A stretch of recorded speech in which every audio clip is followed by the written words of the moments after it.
I'd like to call the January 16, 2013 Eugene City Council work session to order. I'm George Poling, the current City Council President. I'm sitting in for Mayor Piercy, who is attending the U.S. Conference of Mayors in Washington, D.C. this week and won't be here. We have two items on our agenda today that we're going to temporarily set aside. Councilor Brown has a motion he would like to place on the table, and I've discussed this with John, our city manager, and we will have enough time hopefully to get to the other two items. If not, they're not time sensitive, so we can. So George? Great. Thank you, Council President Poling. I move to direct the city manager to prepare and schedule a public hearing on an ordinance suspending the multi-unit property tax exemption MUPTI program until after the city council completes a review of the MUPTI program to determine whether changes should be made. Second. Okay, George, would you like to speak to that? I'd like to speak to it briefly, yes, thank you. One thing I'd like to remind everyone, notice it doesn't say sunset the program. It just says, let's put it in hibernation until we complete a review. I personally think a review is called for. It's not unusual. We have copies of the ordinance that the city did this in 1996. They temporarily suspended it for a review of boundaries and terms and other matters, and then kick-started again after they'd made a few changes to the program. So that's basically what this ordinance does. It doesn't say let's get rid of it. It says let's put it on hold and review it and see. So, and this is a really good model. The only thing I would change would be lose paragraph D, because that was time specific back then. There are projects that were in the works, and so they left those alone and let them move forward. And I believe they were all approved. And then section 2 on the second page, we'd lose that too, but basically it'd be pretty much the same language. So I guess that's Mike. Thank you, George. City Manager, I'm correct in assuming that based on current ordinance, all MUPTI applications have to come through council and have to be reviewed and voted on by all of us at the moment for any particular MUPTI area. Is that correct? Yes.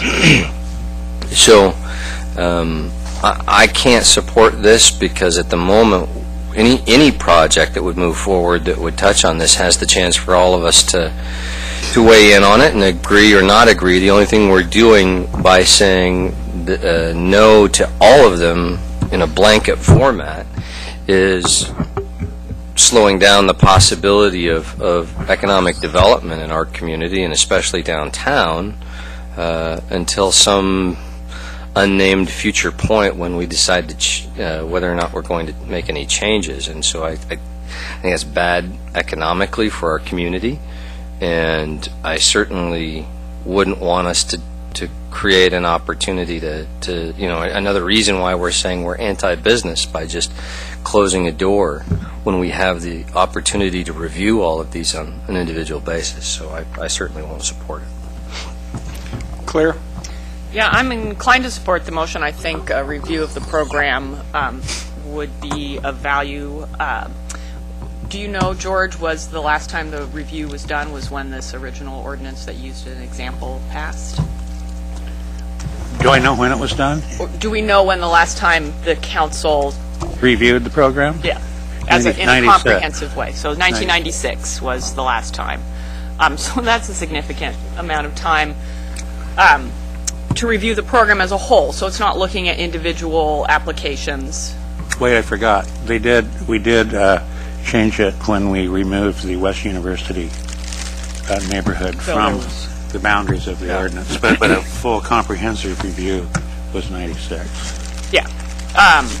And would this, I know we're just voting on whether or not to have a public hearing, but would the ordinance have similar exceptions for projects that were already in the pipeline so that we weren't suspending projects that were already moving through? It would, but there are no projects in the pipeline. The Capstone project has been approved and is moving forward, so that wouldn't even be in the language of the ordinance.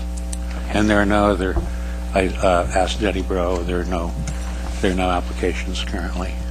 And presumably, the program would continue until such time we had this public hearing and then acted after that public hearing, correct? Yeah. Okay. Thanks. Okay, Betty? I think it's an excellent idea, and I don't think if there were something that we really needed to do, we can always suspend whatever it is. Council has a ability to do that, but when we're talking about being short of money, I think it's an excellent time to talk about whether we should be giving 10-year tax exemptions. Chris? I think there's two items that we have merged together that we've gotten kind of confused over, and the first one is the necessary conversation about MUPTs. Do they need to continue? In what manner they need to continue? How they need to be modified? And I think we need to schedule time to talk about that and be thoughtful and deliberate and move forward on MUPTs. I think there's been a lot of conversation around the table that we do need to review the MUPT system. We need to talk about that. And so anybody who wants to ask about, do we need to talk about MUPTs and do we need to review them and make modifications or changes, I'll support that right now. I mean, if we want to schedule a work session on Monday, that would be great. But there's a second part, which I think is what this motion is more specifically geared towards, which is we want to send a signal to the community that we will not support MUPTs, and I think that's where these two get confused together. Sending a signal that we do not support MUPTs is separate from saying we want to have a conversation about MUPTs. If we want to have a conversation about MUPTs, let's do it. But this motion says we're suspending them until we think about it. And I think we can talk about MUPTs whether this is in place or not. And I say let's talk about MUPTs. But to pass this says we're going to suspend them and send a very clear signal that we don't want to support any MUPTs. And maybe we'll bring them back, but I think that's a little bit different twist for me, because as Councilor Clark says, if somebody applies for a MUPT, even under the current system, it still has to come to us, and we can vote to not approve it. But I think to pass this motion is us really making an effort to say, hello, MUPTs are on the decline, they're going to go away, we're suspending them now, but don't expect it to come back. And I think that's sending a little different signal than they need to be reviewed, they need to be evaluated, which I am fully supportive of. So my reason for not supporting this is not that I don't support talking about MUPTs. We absolutely need to do it, and I'll do it as soon as we want to schedule it. But what I don't want to do is send a signal to the community as a whole saying, we dislike MUPTs, we want to suspend them right now, we don't even want to consider any of them. And I think that's a little different signal than the one that we're probably more interested in sending. Alan, before I come to you, I saw Sarah wanted to make a comment. Yeah, I just wanted to provide a little bit of clarification and maybe some framework to this. When we revised the MUPT ordinance the last time, I think it was early last year. I can't remember if it was early last year or the end of the year before that.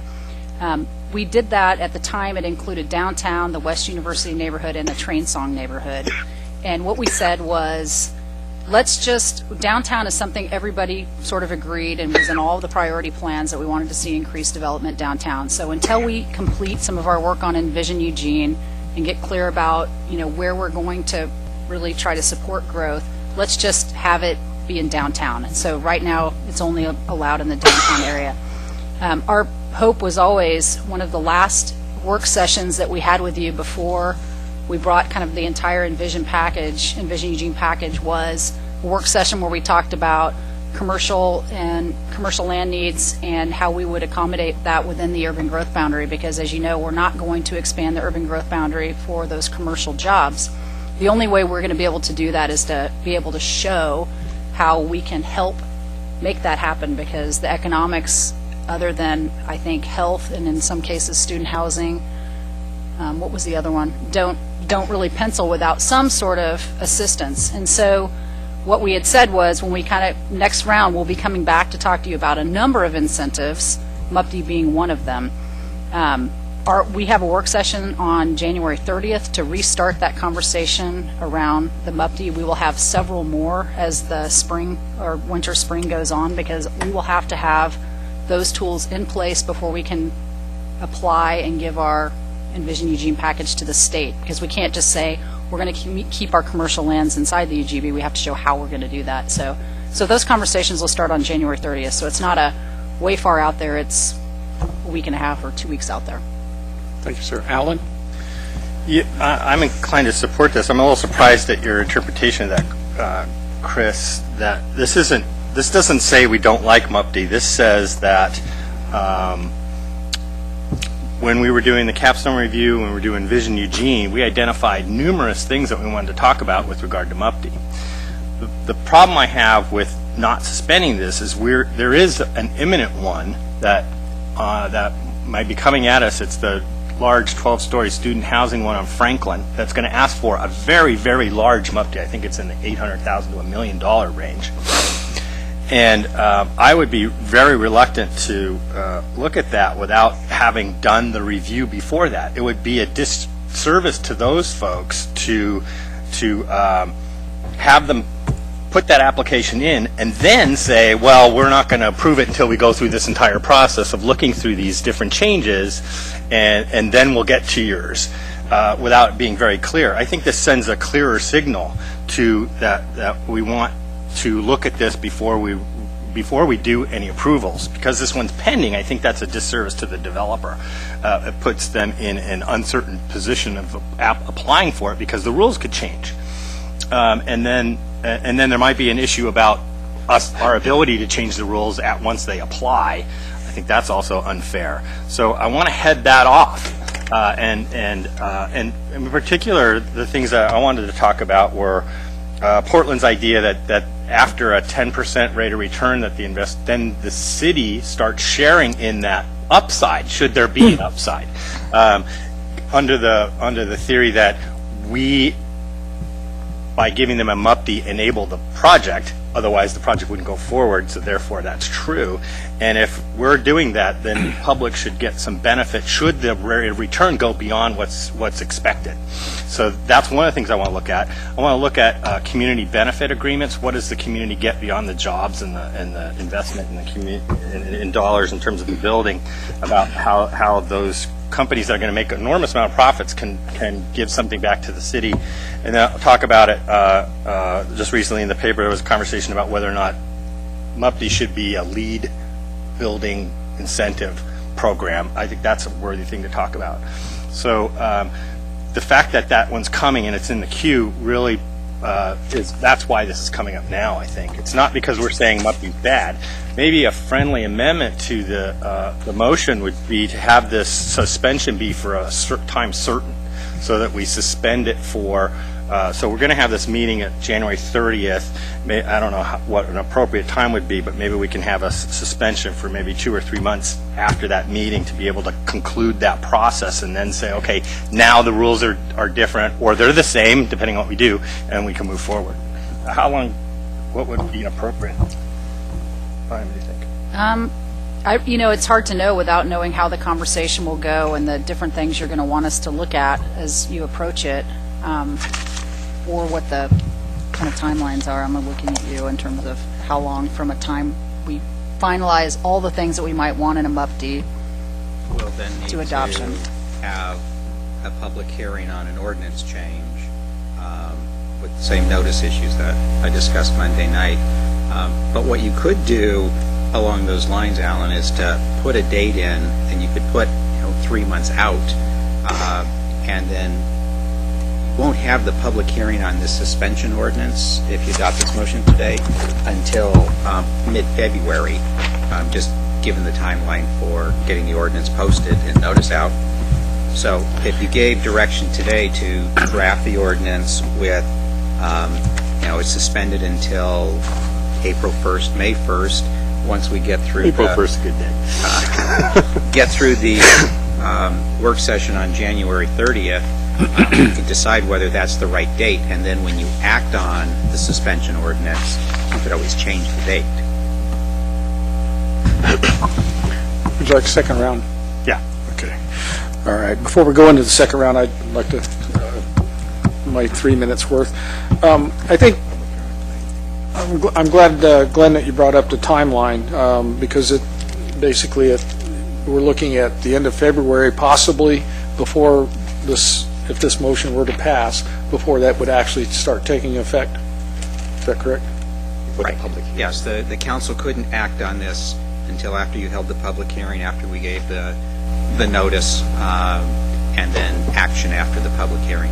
And so the earliest that you could act on this would be probably 25th. February 25th. Okay.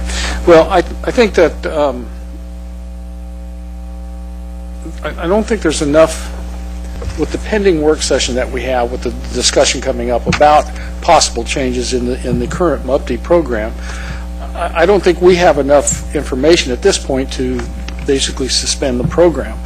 I would like to go, like Glenn was suggesting, is maybe move this motion that George has put out to include it as part of the discussion in the January 30th work session, and then based on the conversation we have about MUPD at that point, we can take action on his motion, or he can, amend it or change it a little bit.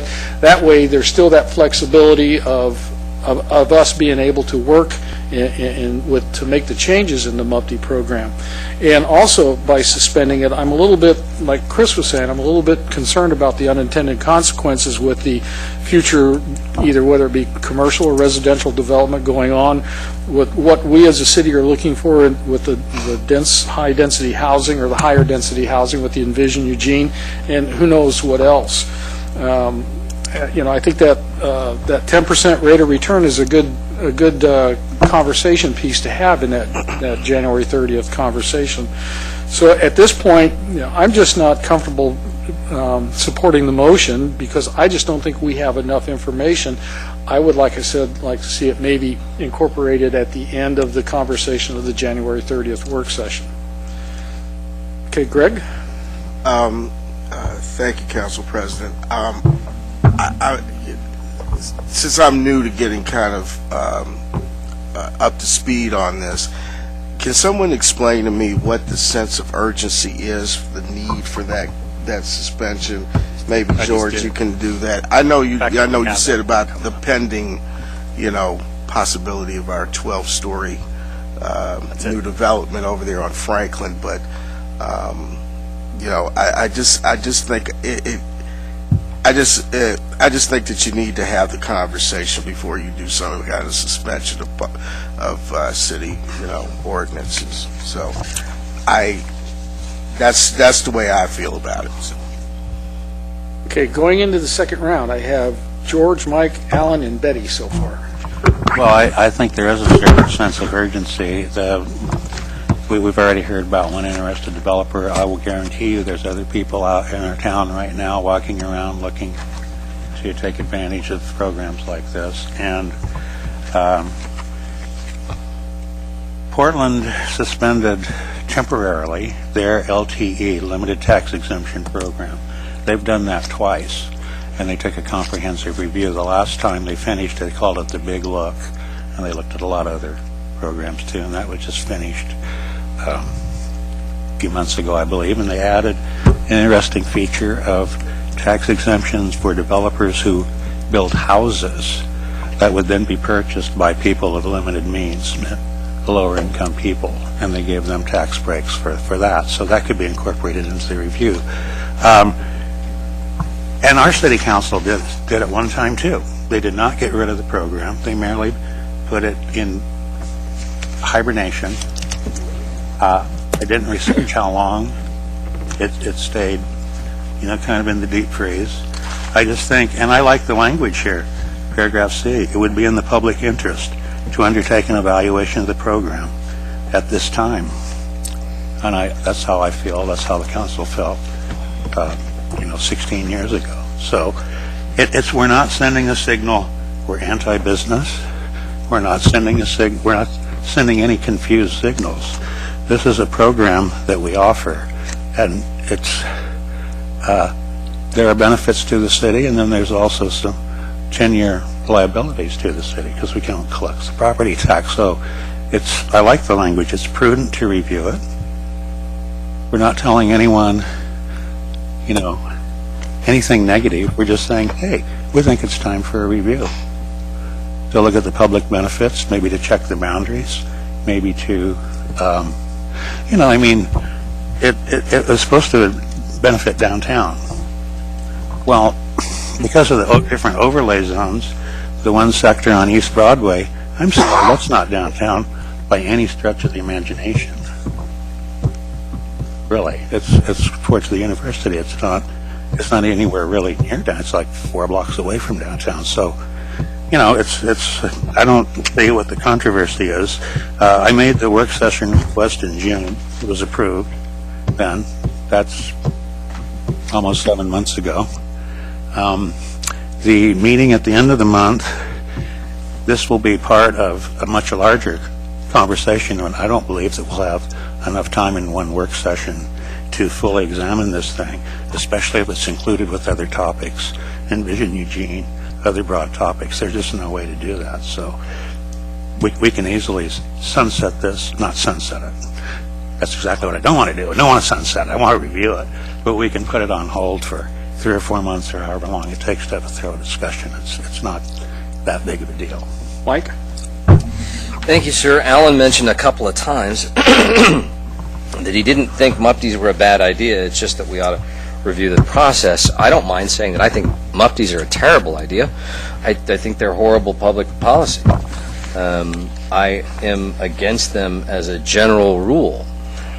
The challenge is that we need them in order for people to be able to profitably develop anything in certain parts of town, because our restrictions and our regulations about how people develop things make it unprofitable to do so without the subsidy. I'm absolutely in favor of the idea of making a wholesale review of the regulations around development so that it's reasonably profitable to develop things we need without the subsidy. Because I think that's the more intelligent public policy. I'd say get rid of MUPTI altogether right away. But let's take a look at why we restrict. I think, Alan, and it's not a knock, I don't mean it badly, but you listed a whole series of things that we should do to ask developers to perform in certain fashions. And I think that's the best evidence there is that we're using that tax exemption, that MUPTI, as a stick to control private developers and private construction. Now, it was difficult, as much as I like my colleague George, it was difficult for me to hear you not say that developing needed public housing is a bad thing. I just heard you talk about the 12, it sounded like you wanted to say evil 12-story development on Franklin. And we have a desperate need for people to work these days, and for people to build new houses and people to build new buildings, especially multi-unit housing, where we talk all the time about the lack of affordable housing. We need them built very badly. I agree with Chris. We're essentially sending the signal that we'd like to have a moratorium. If we have a regulatory environment where they can't be built because they can't be done so profitably, and we're going to end the only manner in which we can create these things profitably, then we're essentially sending the signal we'd like none of them built, please. And in the middle of Envision Eugene, where we're saying we have to start building more because we want to build more densely in the core, we're sending a very confused signal. Councilor Ortiz spent a good deal of time trying to get the rest of us to add the MUPTI area and the development targeting area of the Train Song area and up 99, and we did. And there are things that need redevelopment there, and they won't happen without this. So I really hope, I agree with Chris, let's have the conversation about them right now. But let's not stall ourselves and create no ability to develop in the meantime. Alan? Just to be clear, there's no applications in the queue in any of the places where MUPTs are applicable, right? Not that I know of, unless one came in today that I don't know about. Right, and the only one I know of that's coming in is potentially the one on that large development. So, and if the application were submitted, is there an ability to change the evaluation criteria for that once the application is submitted? I think that, Glenn, you're probably the best person to answer it. I don't know if we can change the evaluation criteria that's set out in the ordinance, but we have the ability to negotiate within the public benefit criteria on each application. That's different than... Well, and the primary criterion for MUPTs is whether the council determines that it's in the public interest to grant or deny. So even if we couldn't change the very specific criteria that's there, given that the criterion of approval is really whether you decide it's in the public interest or not, as Sarah said, there's certainly a lot of room for negotiation about that. Would that allow us to say it is only in the public interest if these three conditions were met? There would be a way to get to that objective. I'd have to think about, is that the right way to do it, or is there another way to do it? But there would be a way to get to that objective. I guess, to me, that's a terrible way to do business with developers, is to say, submit your application, we'll tell you what the rules are later. That's a terrible way to do business. But if you want to do that, that's fine. It looks like that's where we're going to go. But I think it would be unfair to the developer to do that. This has been a long-standing request for a work session that hasn't been scheduled for 6-7 months. Good luck with scheduling other time-sensitive work sessions that we have. And as to the point that it is something that is necessary for these kinds of developments, I don't think that's true at all, and I said that many times, which is why we no longer have the MUPTI in the West University neighborhood.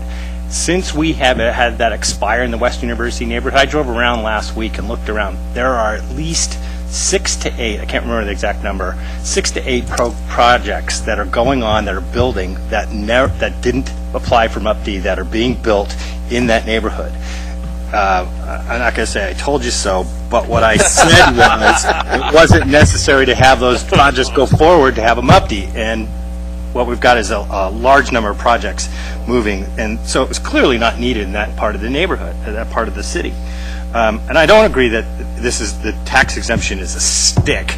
I think we should think of it as I do, which is an incentive to get the outcomes that we want. So if we want the outcomes to be more dense housing, and in the right locations, and that we want them to have some community benefits that go back to the community beyond just the development and the jobs, and if we want them to be LEED certified green buildings, then those are the incentives that we want to put in there to make the program work. So since this isn't going to pass, I move to table this motion until January 30th.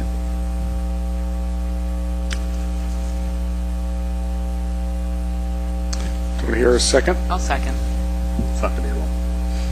Okay. So there's no debate on that. Well, it's actually, although Alan said a motion to table, since it's to a date certain, it really is a motion to postpone to January 30th. So it would be debatable. It is debatable. Okay. So I thought table had to have a I will now put a cue in for Alan's motion. Okay. George, Chris, Claire, and Mike. Well, I'm sorry, Alan, I don't think I'll support this because I'm not so certain that this won't pass, for one thing. We can always, we can revisit this. It doesn't have to be tabled, and we can create a new motion at that date and slightly reword this one, but add things, and I think we could do it, after that meeting. So I just wanted to correct something that Mike said. It's for the one that the 12-story thing on East Broadway. It is not affordable housing. It is student housing. I mean, unless you consider a 4-bedroom unit at $600 a bed, one unit of $2,400 a month, if you consider that affordable housing, that's not the town that I know where that's considered. Maybe in Beverly Hills, but not. Speaking to Alan's motion. All right.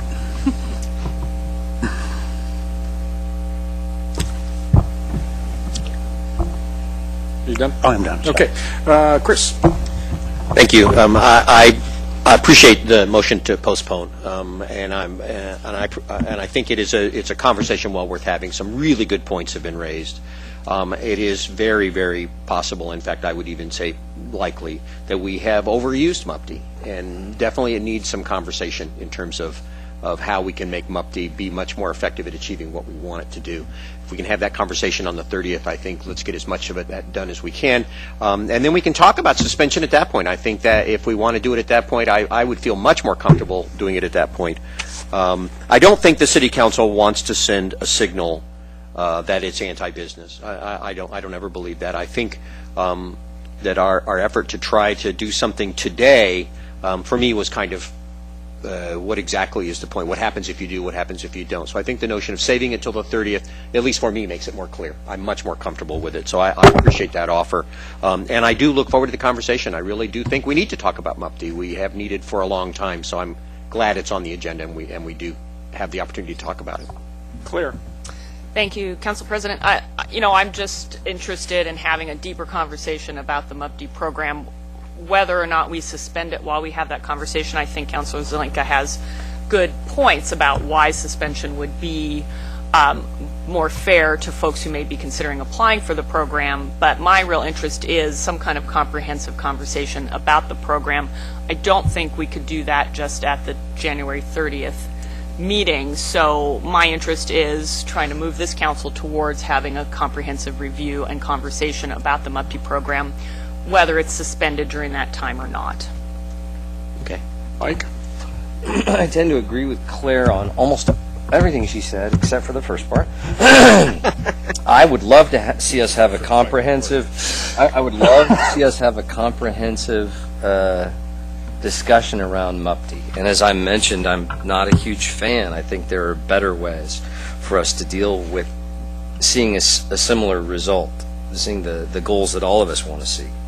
I just think I understand the argument you're making about the message it sends, but since we have the ability to decline those projects that we think aren't serving the public interest appropriately for that, then we have the fail-safe. The alternative is we're telling everybody else go away, and I don't think that's a wise thing for us to do if the conversation takes longer than a couple of months to have a thorough conversation. I'd be much more in favor of our opportunities to actually do the things we're planning in Envision Eugene rather than just kind of fake it, and for us to allow for the opportunity for people to work, especially in some areas where they need to, while we're doing a comprehensive review. So I'd be in favor of that. So I won't be voting in favor of postponing until the 30th, because I'd prefer to see us vote and vote down the initial motion and then immediately schedule a serious discussion about MUPD. Let me just, this may or may not help just on a timeline. So for example, if the council were to act affirmatively on George's motion, we would anticipate having a hearing on the 11th and action on the 20th. If you postpone in February, if you postpone and act affirmatively on this on the 30th, the hearing would be on the 25th and the action on the 27th. So you have about 7 days different for action in either one of those. So just let you know a little bit how the timeline could work. 27th of February. February, yes. Both Betty? February. Thank you. I do think this is urgent. I think we should have done it a long time ago, and it's urgent because we keep making mistakes, like Capstone, for example. I can't tell you how many people have said to me, why are you giving them a tax break?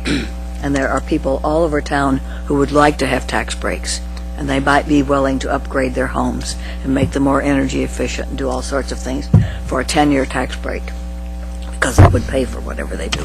And people are building housing because they want to make money, not to help the city. And I think it's way past time that we reconsider. As for having the ability to turn down applications, we haven't been doing that. Someone looks at the qualifications, says, look, they fit all this, and even though we don't have to approve it, council ends up approving every one of them. And we keep stretching where downtown is too. So I think we should vote for this motion today, and if it fails today, I hope that we will take it up again and vote for it. Thank you. Greg? Not Alan's motion, I'm sorry, I was out of order there. Well, I'm going to speak to Alan's motion because I think that's the motion in front of us right now. I think I can support Alan's motion from this perspective. Public policy is not perfect, and it's an evolving entity at all levels of government. And, MUPTI is, I look at MUPTI as what it is, which is a tool. And sometimes tools aren't perfect to work with. And the analogy that I just popped into my head is I've coached football for off and on for 25 years, and if you keep running the same play that gets stopped at the same hole, I think that you need to change the play. So, I'm in favor of tabling this until the 30th. I'd like to see us look at this deeper. And I agree with Betty. I think that, we've made some mistakes as far as how we have, applied MUPTI from what I've seen from a distance. So I think that I would like to be a part of a deeper discussion about how we really use the tools that we have. We just had a discussion the other night about the need to grow our tax base and what we need to do about economic development.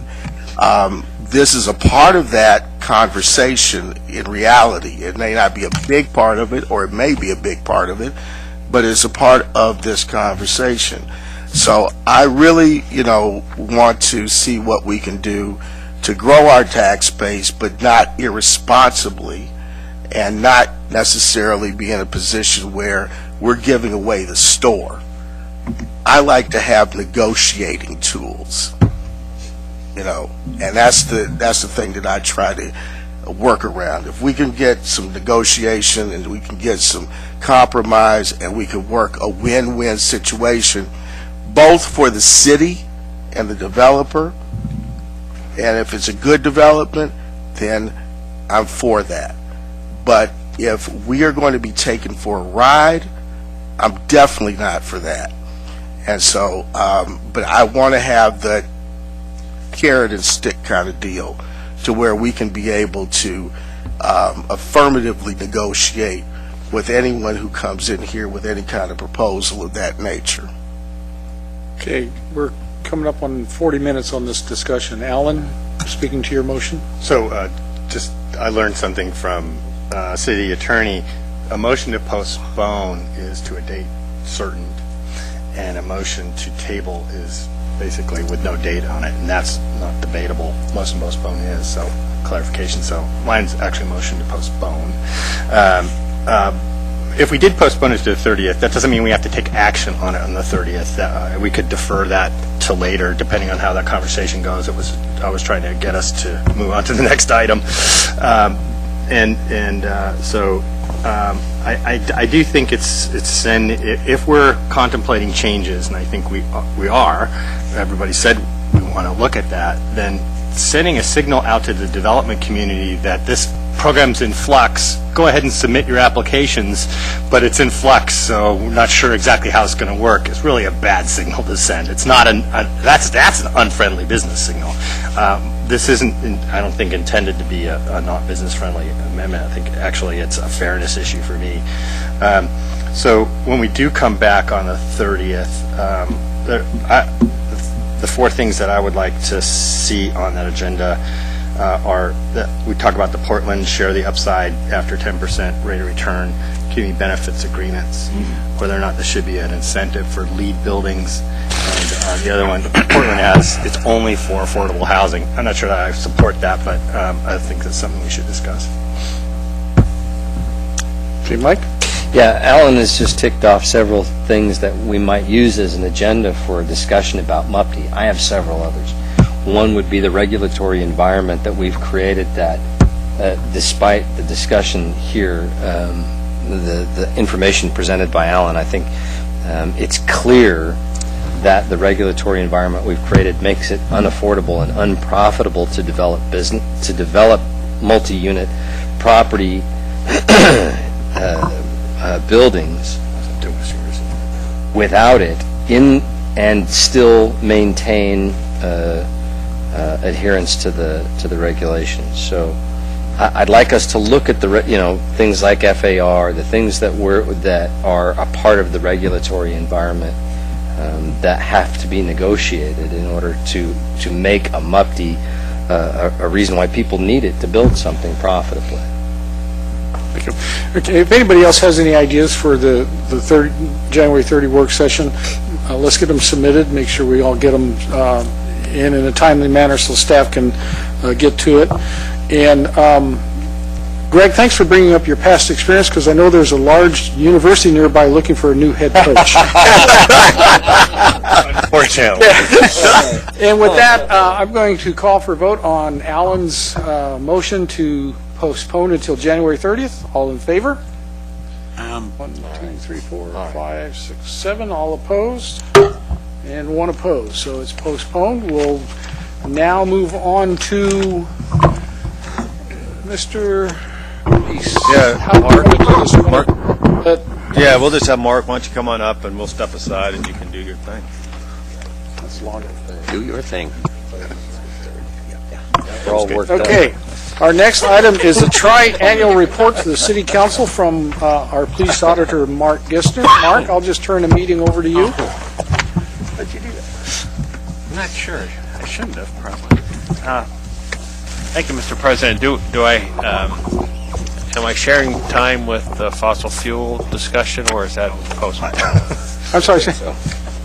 He wants to know how much time. Is he going to share double items? Where'd John go? You It's not a, fossil fuel conversation. Do we have time to do both, or really just Mark? It depends really on how long you're going to How important, No, how it's not immediate is timely, so what I would suggest is do Mark and we'll reschedule the other piece. all right, thank you. That way he's got the time to do the job. That's only spent 5 minutes. I wore my tie, though, remember what you said about so he's got it. That's a half-hour tie at least. Yeah. When do we ever do short? And mine's not on a critical time frame. That's more what I was checking. I feel like Lou Gehrig with this echo in here. But we have 4 years to bring Councilor Evans up to speed about 3 times a year, plus my performance review. We talk about some of the things that involve my office and what we're doing, what we're trying to do, what we need to do, and where ultimately we're trying to go in terms of our performance for the public.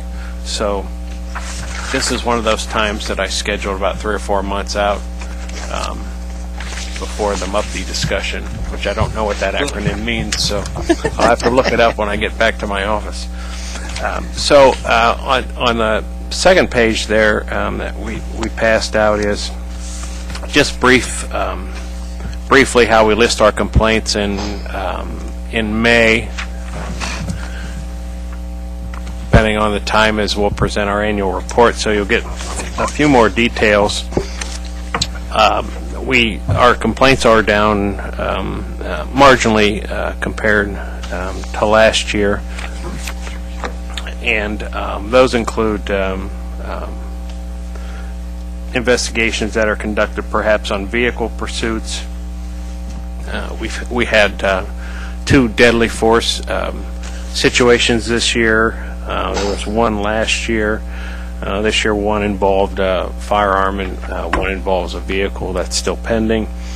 And then there were 14 additional firearm discharges, 371 commendations compared to 383. The only thing I would say about that is I find it a bit unusual. The vast majority of these commendations are public commendations. Rarely are they supervisor commendations, which I think is perhaps something that could be improved upon, because I think a lot of times our officers do a very good job and aren't commended within the record by their own supervisors. Vehicle accidents are about the same. It's a self-insured process, and these cars are getting more expensive, so I think that you're probably going to see a little bit more emphasis on driving skills of some, and so I think you're going to see some changes with that. Then I'm going to go down to the next page on the complaints itself. A couple issues that I have here. Never, when I originally applied, yes, sir. So these are ones that came to your office? Yes. Including ones that are internally generated, that starts with the supervisor, for example, and gets to us. So that's what goes into our system. Breaking those down, one of the things that surprises me and I had not expected when I got here was the number of people that we encounter who have either temporary or permanent mental illnesses. And we were just talking about it the other day. We take an extraordinary amount of time helping people through issues, whether it involves the police or not. And in some situations, it involved the police 8 to 10 years ago, but in their minds, it still was something that happened a little while back. And so that was something really that I had not expected. And we try our best, but we're not trained professionals in mental illnesses. And so I think really commend Leah Pitcher, the deputy auditor, and Vicki Cox, our administrative specialist. We are on a corner. That's the pathway from downtown to the dining room, for example. And so we really have quite a number of customers who are suffering. So that was something that was unusual for us. There's 9 cases that came in as what we would call criminal complaints, and I'll talk about that in a later slide. The allegations are less. I think that's a good thing, and kind of segues into the inquiries. Is we've had many more inquiries than we have had in the past, and that's sort of looking into things at the initial phase and then deciding how that should go. Same with the policy complaints. I think perhaps people are understanding a little bit more what we're trying to do, and again, I'll get to that as we drill down. And then service complaints are about where they are now. In terms of complaints, one of the things that I want more discussion with police management. I feel as if I'm opening too many complaints based on information that I receive about something that has occurred, and most of the time that information comes from the police department. They've been very open about communicating with me about events, but then too often I find myself, in my opinion, as being the complainant. As opposed to a supervisor or an immediate supervisor being the complainant. Because if there's a significant event and I find out about it, then we'll have a discussion and I'll be designated as the complainant, if you will. And my personal opinion is I think that happens too often, and I think supervision should be willing to take that stand as opposed to perhaps myself. But we'll have that discussion. I do think that at some level that there's hesitancy on part of some supervisors to not bring forward something as an allegation, whether it's their makeup of let me handle this myself because they're my staff or whatever it may be. But we've pretty well formalized the process, and so we've got to figure out why there is some hesitancy in that particular area. Doesn't happen a lot, and I'll have the numbers when we do our annual report, but still, I think too often I'm the catalyst for opening an allegation, and I think that probably needs to be reduced. In terms of police pursuits, it's again something that's been very important to me. In the United States, on average, about 300 people a year are killed in police pursuits. About 100 of those are innocents. And I suppose that still goes to that mindset of fighting or reducing crime versus ensuring the safety of your citizens. And sometimes those concepts intersect, and sometimes they don't. And so it's something that's been very important to me. We only had, until last week, 2 since July 1st, 2012, so folks are getting the message.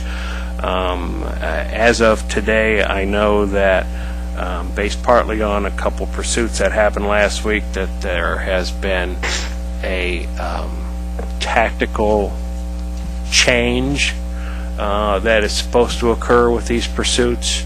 And again, with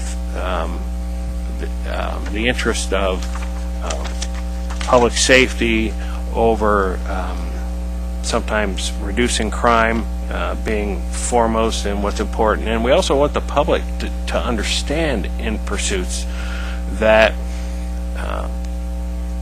from this point forward, if you see it happening, it's because it's very important. And so you need to get out of the way.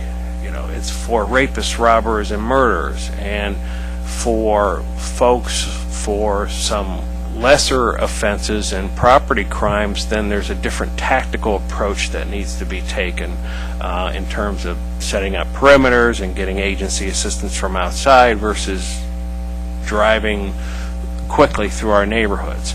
So that's kind of being reinvented today because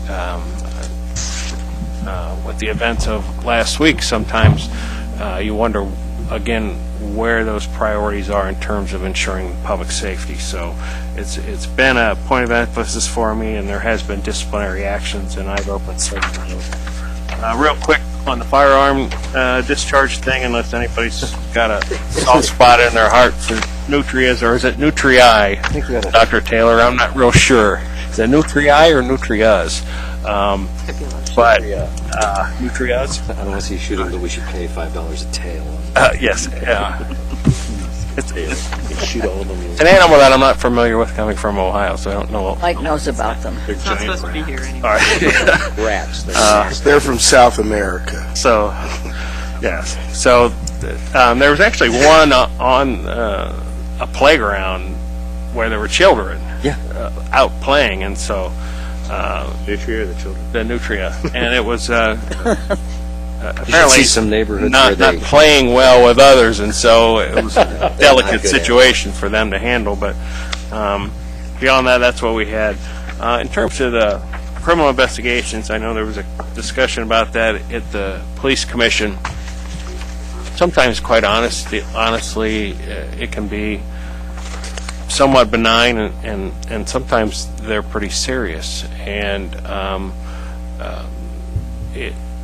it's our job to pick the best course, whether an outside agency should investigate it or whether an inside agency or someone inside should do it.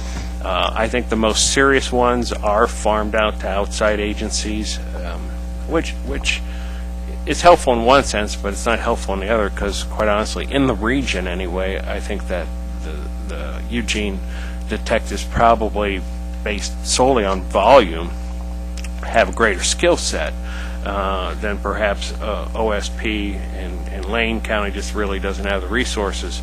So I kind of lose sort of contact if it does go outside to an outside agency. But we also recognize that if it is one of the more serious ones, that it does need to go to that outside agency. So and several of those are being worked on. Sometimes they'll always end up as an allegation of misconduct once the criminal investigation's done. We also have the dynamic, sorry, I don't have a sippy cup, so we don't have the dynamic of that, I lost my train of thought. The county prosecutor's office has to make priority-related decisions as well, so that kind of causes the process to be a little bit different. But we've had a few that were very serious and sent over to Oregon State Police, and we have a couple of those pending. But we do take them seriously, and the ones that are in-house are monitored very closely. That's part of my responsibility, part of what I'm supposed to do, and we do take them very seriously. Some of those even involve someone that says, well, I had $50 in my pocket when I got arrested, and now it's gone. And then the second time you talk to them, they say, well, it was the sheriff's department who took my money, and then then you might talk to a spouse who says he better not have left the house with $50, and so these things do take a little bit of time, but we are very serious about investigating them. I wish, quite honestly, that we could be more transparent about a lot of this stuff, and as I've talked to about ad nauseum with the Oregon public records laws, which is kind of an oxymoron, sorry. But in any case, so we try to be as transparent as possible through our newsletter and things, and get the information out, just naming names or being able to trace back to who that person is, particularly if they've done the right thing. We have a lot of restrictions with regard to that, so I try to go as far as I can. On the allegations, I am pleased to report that several supervisors have initiated investigations. There would be an event, and some supervisors have stepped up and said, look, I don't think that this was done the right way, or I think it needs to be examined, and it's brought down the process right away. Several of those have been use of force allegations. Again, a few of them have been on the pursuits. So I am pleased that there are supervisors who are recognizing that there might be some issues that need to be addressed in terms of allegations. I think some of the reduction in the allegations is the fact that they're being examined more at the front end in terms of trying to balance resources and things like that. When we hear something, because they're starting to get some ICVs, in-car videos that actually work, and there was an experimental point in time where they actually had the cameras in little pocket cameras, which work remarkably well, quite frankly. So I'm glad that investment is going to continue, because certainly having the video and the audio is helpful in terms of making decisions. For the public, we still don't get involved in your court case, whether you were speeding or not speeding. Those kinds of things still must be decided by the court. But if there are allegations of misconduct, it is helpful for us to get all the information, and we're taking a little bit more time in classifying them instead of immediately making the allegations. And I think, quite honestly, generally speaking, I think the behavior is better. And again, part of that segues back up to the top, where the supervisors' expectations about conduct are being conveyed in a little bit better. One of the things that still surprises me to some degree is that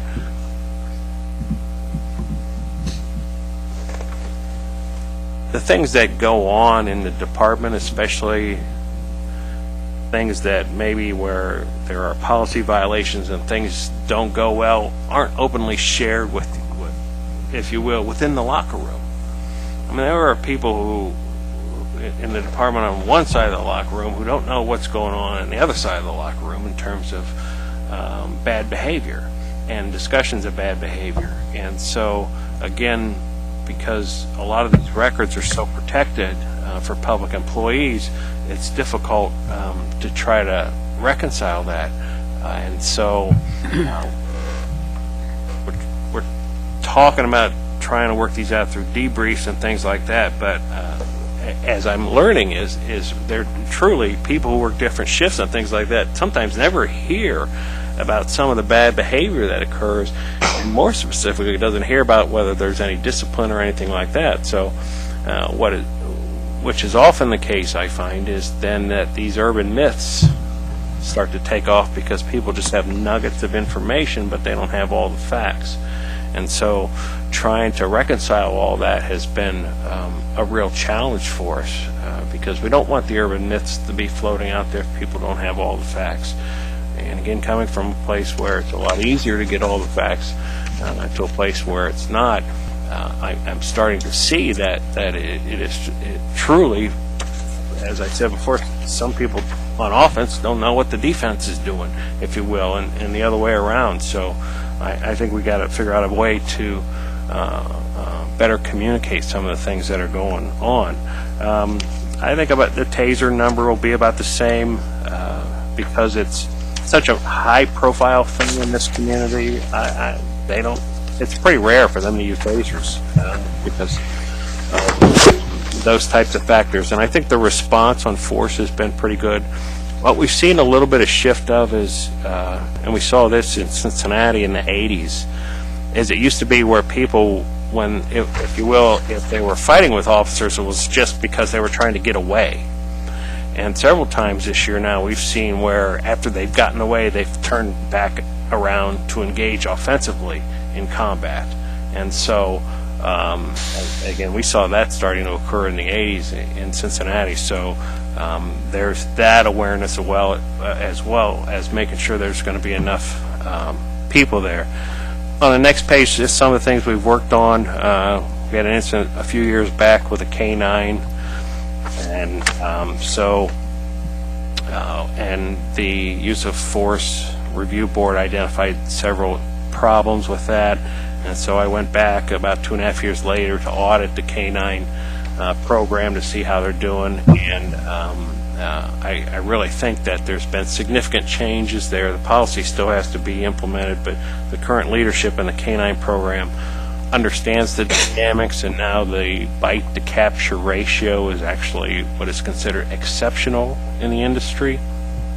I would say 2.5 years ago it wasn't exceptional in the industry, and so the bite to capture ratio is about 7% now, and federal courts have said that really a benchmark is if it's 30% or higher, then you ought to be studied, and maybe even that team should be stood down. So basically, out of 54 captures during the time of the study, there were only 4 bites, which is a small sample size, but nevertheless a recognition that the dogs can be less than friendly if they're in that sort of excited situation, and handlers are doing a much better job, and the supervisor's doing an outstanding job. So again, I'm going to move with the pursuits. I had 2 since 2012, and I had 2 this past weekend, so I'm hopeful that there's going to be that understanding of that.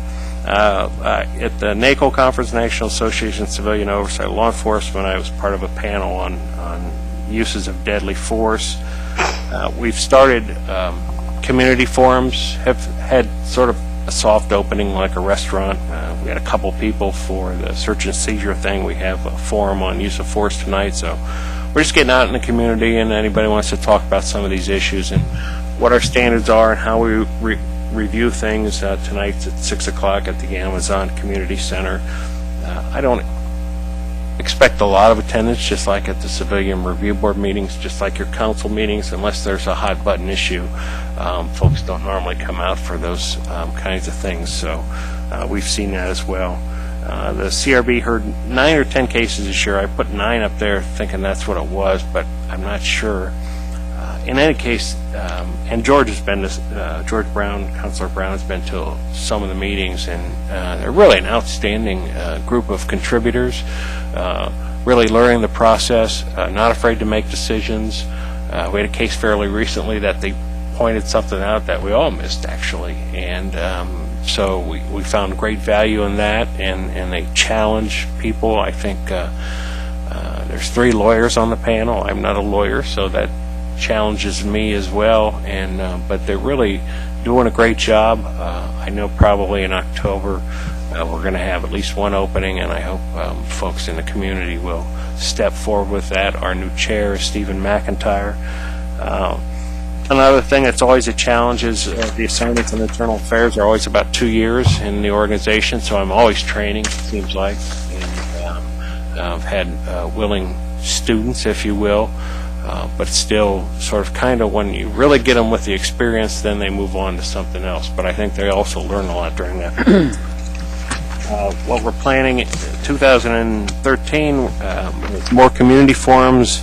I want to have a forum at the University of Oregon, although I must say for Party Patrol, currently really have an outstanding supervisor out there right now who shows up when there are events and things like that, and she's been really good at diffusing situations, and the officers have been doing their best to diffuse situations out there, and so that's one of the things we're looking at. We're also looking at, which I think was far better even before the process in Portland, in terms of the mental health issues and responses and things like that that occur with the resources, is prior to the DOJ finding, Portland only had one unit that responded to mental health issues, and already we had the 2 Cahoots units that respond. Not that that's not enough. I would probably need really 10 to meet the need sometimes, I think. So that's, again, an issue that, as I discussed earlier, the substance abuse issues in this community with the methamphetamine is surprising to me, and officers have to deal with those folks a lot. And as indicated, and I agree with the Department of Justice study, that there hasn't been enough investment in the state on issues of mental health, and I think those investments need to occur. And so I'm hopeful that both the federal government and the state government will recognize that. I mentioned the ICV body cams. Excuse me. Trespassing issues really take up a lot of our time. Personal opinions about that, but save it for some other time. But again, they take up a lot of time, and I've talked to the chief about potential other models for dealing with those issues. Same with exclusion zone issues. It's good to hear Captain Doer, he's a new captain, but he's been here 6 months now, wondering if that's a tool that they really need for effective law enforcement and to make people safe downtown. And if you do have it as a tool in law enforcement, then are you really managing your department well in terms of how you make people feel safe in downtown? So it'll be interesting to have that particular discussion. For those that you don't know, Captain Doer came from Palm County, Florida, $540 million a year budget, 4,000 employees.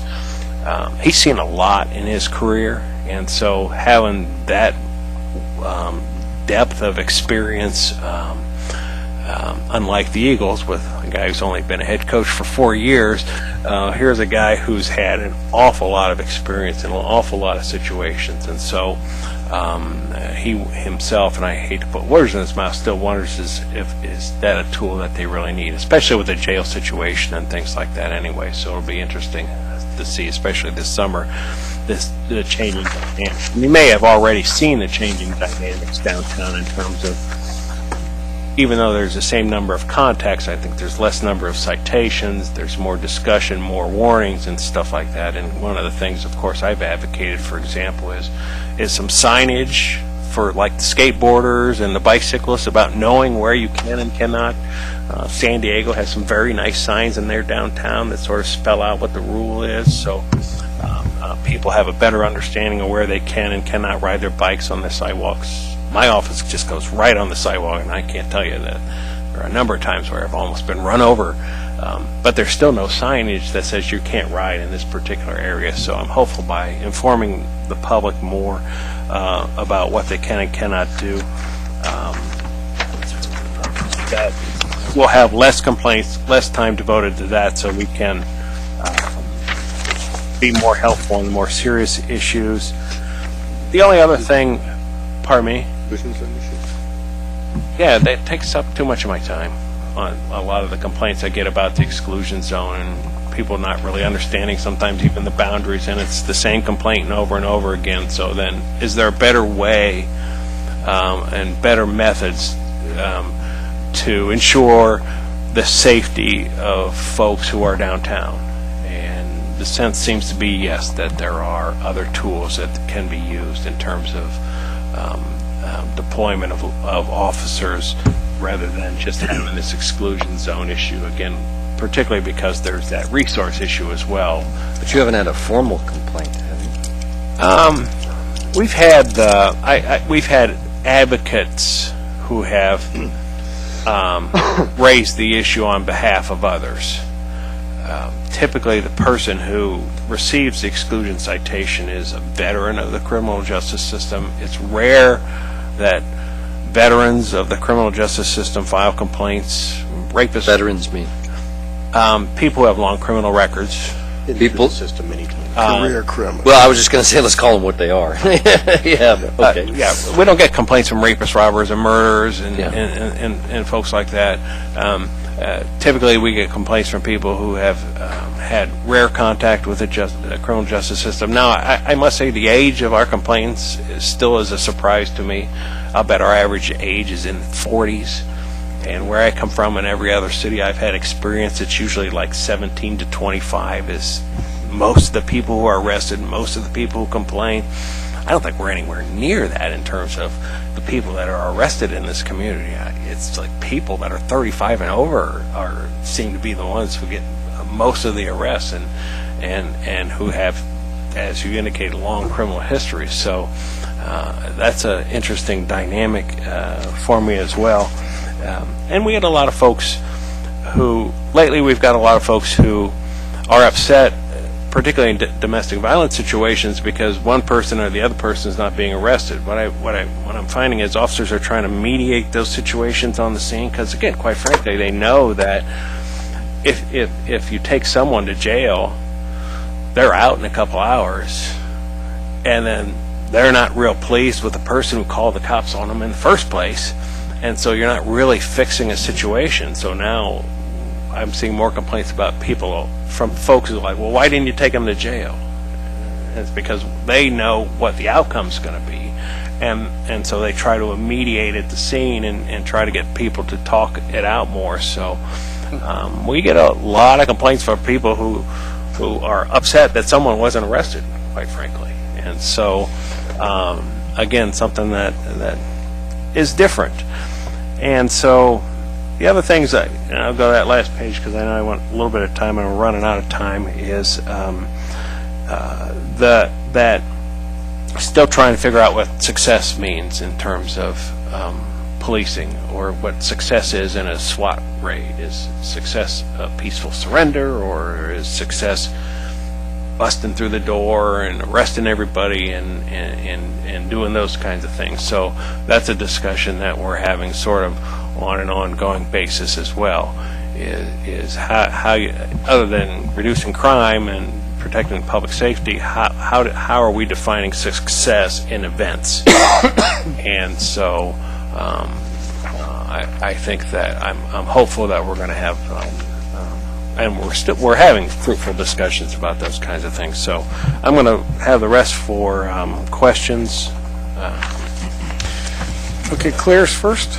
All right. Well, thank you, Mark. I really appreciate your report, and it's nice to be here for my first meeting with you, giving such a report, since in my past iteration of my professional life, I interacted with your office and committees that were formed before you came on staff to look at the ordinance that governs your work. So I really appreciate the work you've been doing to be a liaison between the community and the police force in a way that I think has created real positive benefits for Eugene, for both our police officers and the community.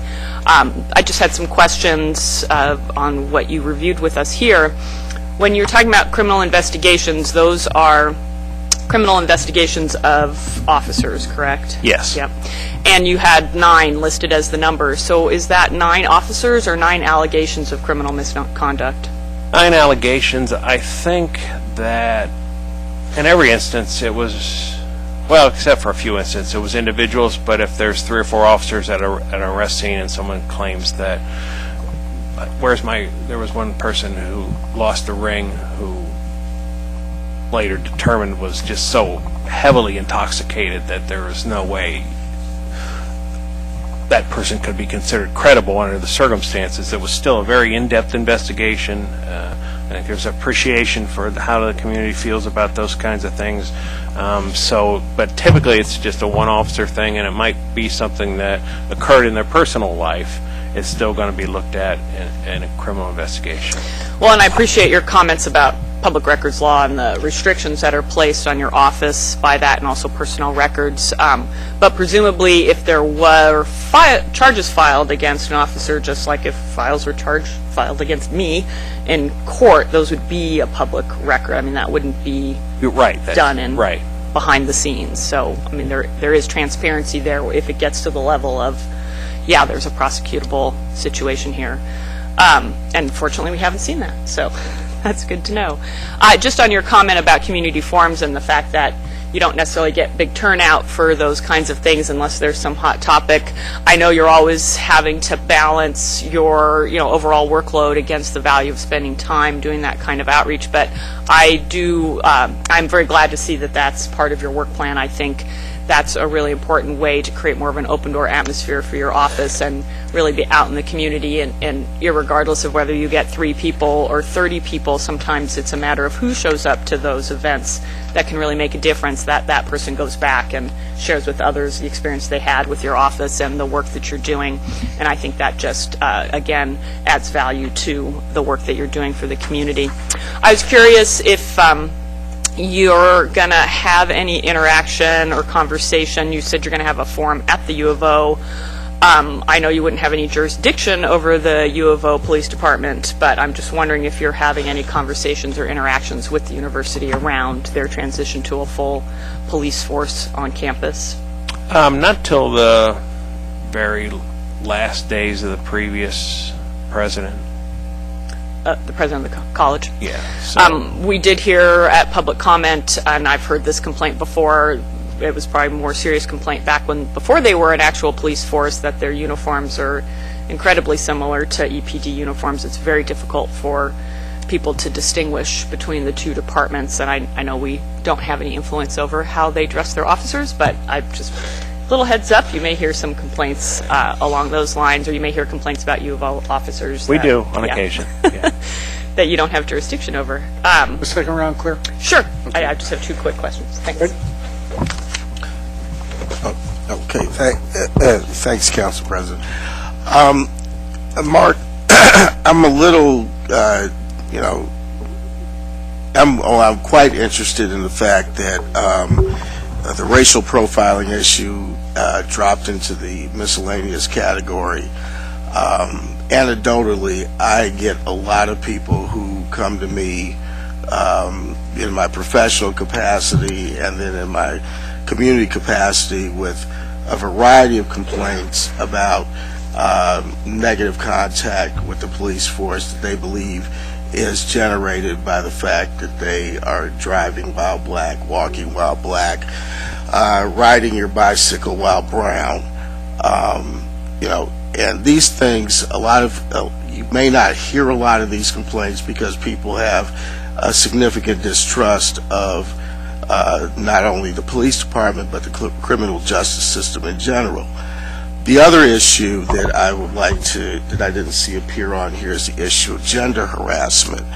And over the years, I have heard from various women who have told me about incidents in which they have been harassed by police officers for sexual favors and other things of that nature. And in fact, several years ago, 2 Eugene police officers were convicted of those kinds of crimes. So I'm not throwing any allegations out at anybody. I think that the police in general do a good job, but you do have a very, very small segment of police officers who may step over the line from time to time and be overzealous in the pursuit of their duties. And I can tell you this because the most latest incident that I heard of was from my son, who was stopped by a Eugene police officer while he was riding his bike from his job on 18th and Willamette to go to his brother's dorm room at the University of Oregon. And the officer wanted to know where he stole the bike from. And I'm like, and asked him for ID and all the rest of that kind of stuff. Well, my son has a fairly expensive bike that he bought with his own money, so I don't think it's a crime to ride a bike that you purchased with your own money on the streets of Eugene and when you have not done anything in terms of violating any traffic laws or codes. Just stopped, asked a number of questions that were irrelevant, and had nothing to do with him violating any laws, and eventually he was let go. But the point is that that kind of harassment needs to be addressed. Well, and we need to hear about those things. One of the things that the department has done is they have purchased tracking software, if you will, because I don't think that they know certain characteristics of the folks that are stopped and the nature of the intrusion and things like that. So I know that they've purchased it. It's not active yet. There's also a something called Blue Team that's going to track on computers every use of force. But we need to hear about those things, and I appreciate the mistrust that occurs. We had a lot of these issues in Cincinnati as well, but they need to be brought to our attention. It's still it's hard. It's difficult to prove malice of the heart, but if you have the allegations and you combine that with the data systems that look at the stops, like it was easy for us when we studied the New Jersey State Patrol, when 85 people of color, when people of color were 85% of the stops by the New Jersey State Patrol. Well, that was easy enough to identify. And also in Cincinnati, when they looked at the stops under those same kinds of circumstances, but we need to hear about those situations and you know, the same kinds of issues that have occurred with your son. Is one of the things we encourage people to do, certainly, is initially ask that question: am I free to go? Because a lot of people are surprised that officers just walk up to people and start a conversation with them. Says, "Oh, hey, how you doing? What's your name?" "Well, my name's Bill." "Well, what's your last name?" "Well, I'm uncomfortable." "What do you mind if I look through your backpack?" I mean, they're allowed to start asking those kinds of questions, and people sometimes don't understand that the question that they need to ask is, am I free to go? Am I being detained? Am I free to go? What are the circumstances? Is this a stop? And so the Supreme Court, and on the same with the racial profiling issues, the Supreme Court has made it difficult to identify all the factors that cause one to say, yes, this was racial profiling. But we do want to hear from people. I've reached out to some organizations that were trying to communicate more on that particular issue. It's a very difficult issue, especially in a community like Eugene, but it's something that we take very serious, and I've taken seriously throughout my career.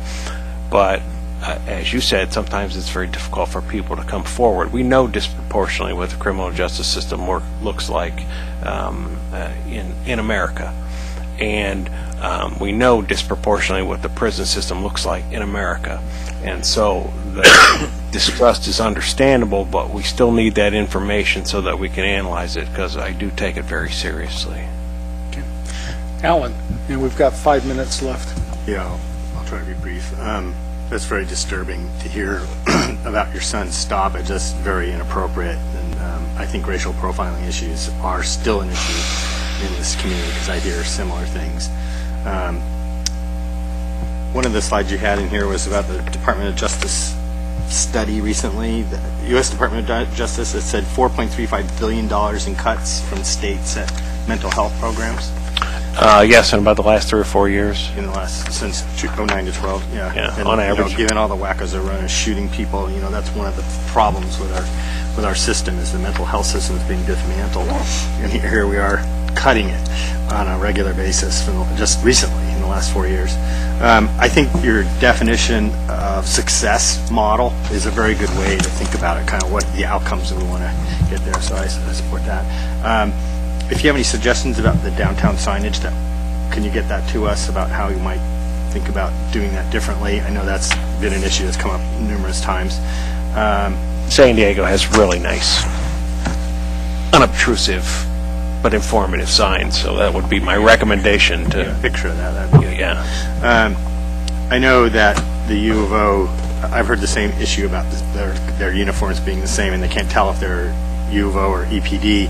I don't know what we can do about that. Are they also thinking of a police auditor function? Not that I'm aware of. They've talked about a review board and a complaint process with several intake avenues, and so, but I haven't been part of a conversation since probably the summer, so I don't know where they are on any of those particular issues, quite honestly. I know that they're a police force now. They're not armed yet, but we don't have jurisdiction, and again, in Oregon, a police officer has arrest powers anywhere in the state at any time, including violations. You could be driving in Beaverton, and 2 weeks later, an officer from Beaverton could show up at your door and hand you a citation for reckless operation or something like that. So it's a little bit different dynamic. So they essentially, if they're certified police officers, they have jurisdiction in the entire state. That's important. And again, I guess I still wanted to, one of the points of emphasis for me, and I would hope it would be a point of emphasis for council as well, is to make sure that they're making investments in the in-car videos and the audio equipment, because it's very helpful for issues like Councilor Evans discussed in terms of ferreting out those contacts and things like that. And I know sometimes there's a lack of appreciation because there'll be that, well, we're sworn officers and we're sworn to tell the truth and things like that. But the fact of the matter is, we are in the 21st century, and there is equipment available to do these kinds of things and record these kinds of things, and it's extraordinarily helpful. And historically, the investment hasn't been there, and I know that they're in the process with their investment, and so I encourage you to ensure that that investment continues. One final comment. Community forums, I think that came out of your evaluations to get out into the public more. I'm glad you're doing that. I can continue to do that and notice them so that people can attend them and do it. The next one's tonight? Tonight at Amazon. Use of force, yeah, we're just going to discuss some of the decisions that are made in use of force in the court system, and then how that's put into play in terms of the evaluation. There you go. Clear, you got Real quick question. I just want to know, so the city manager is going to be setting up an exclusion zone review committee. That was part of an action that the council took on the renewal of the zone. Is your office going to participate on that committee? Haven't been invited yet. Be more than happy to do so. Again, as Councilor Clark indicated, it's rare that we ever get a complaint per se from a person who's been excluded. But certainly advocate groups have been more active this year in terms of their vision about the effectiveness of it or not. And again, there's a discussion within the police department is, can we be effective downtown in ensuring people's safety without this particular rule? And so that's a discussion that's going on right now. And so, well, I think given your perspective on the zone, how it's been implemented, and what the effects might be of its expiring, I think I would suggest to the city manager that you be invited to participate as part of that committee. yeah, no worries. Okay, thank you. And meeting's adjourned. Thank you, George. Never mind, I got to dig something out of